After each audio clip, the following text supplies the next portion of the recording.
Alright, what is going on, guys? In today's video, I'm going to be going over support units. This is going to be my new mini series that I'm going to be doing called the Versus series, where I'm going to be picking 2 support units that a lot of players, especially new players or people who are building new decks, have problems comparing and contrasting 2 support units. So for this video, it's going to be Enchanted Swords versus Knight Statue.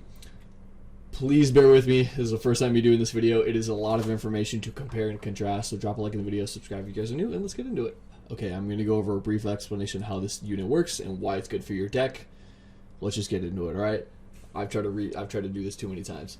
If you have 2 blue swords on your field and you merge them together, they can buff up to 3 units at the same time. If you have the talent for Awakening and you merge them together like a blue sword on fire, it can buff up to 6 units at the same time.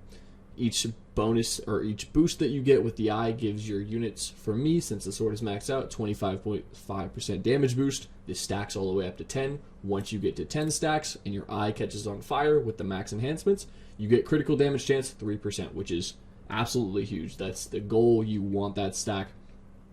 And swords are great just because once you merge them together, they turn into a different unit.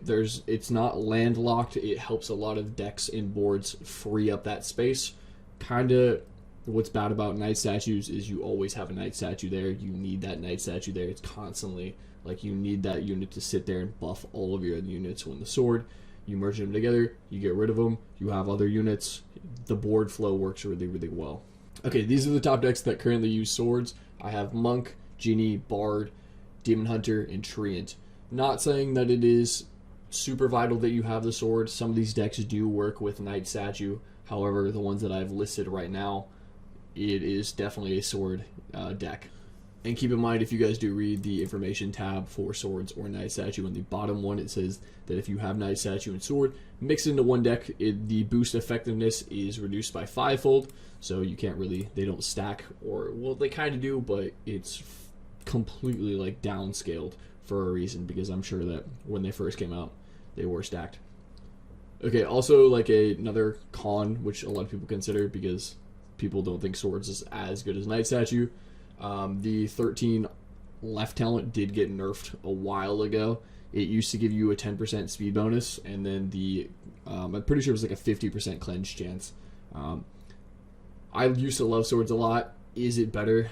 Maybe not. For some decks it definitely is, but it used to be so much better. Like imagine your unit's currently getting a 10% speed boost because it has a 10 stack on it with the crit and with the damage. It used to be absolutely broken.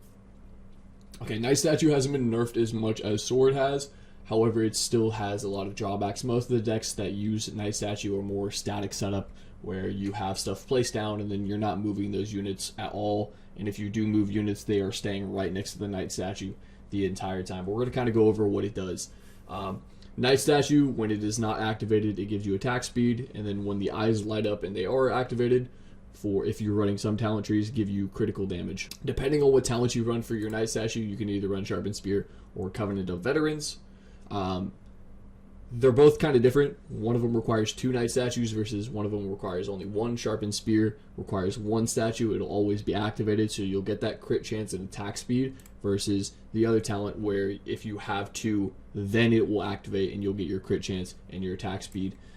Kind of explains it a little bit here, kind of doesn't. But the crit chance damage is a little bit lower. The attack speed is really, really good for most units that require it, like Spirit Master, Tesla, Bruiser, everything like that. That kind of, if you're not running like a piece of gear that gives you speed, Knight Statue is definitely the way to go. And then also it has a little information on the bottom where it says it doesn't stack with sword. I'm pretty sure it also doesn't stack with the other statue, the flag, the banner. It doesn't stack with the banner anymore. It used to, or now I'm pretty sure with the sword it like scales down way, way more than how it did before. And for the decks that currently use this unit, Bruiser, Inquisitor, Spear Master, Riding Hood, Tesla, Blade Dancer. Yeah, this doesn't mean that like you have to run Knight Statue for these decks. Some of these decks still you can run sword, like Bruiser, you can still run sword.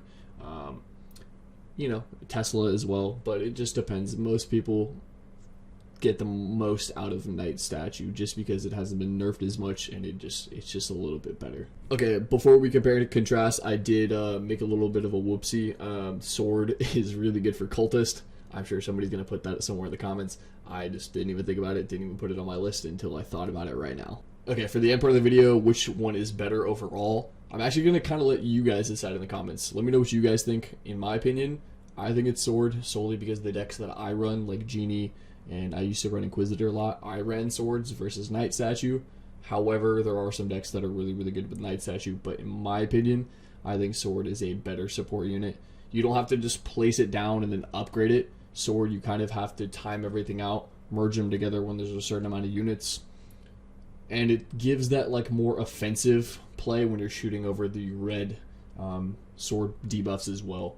But that's just my opinion. Let me know what your guys' one is, and then drop it in the comments of what you would like to see next on the Versus series. Which units would you like to see? I have a bunch of them planned. Just takes a little bit to do these videos. They're not super easy, but drop a like in the video. Please get me to 1,500 subscribers. I'm not redoing that. Trying to get my dev build, and I'm trying to get a content creator code. So if you guys can help me out, I appreciate it.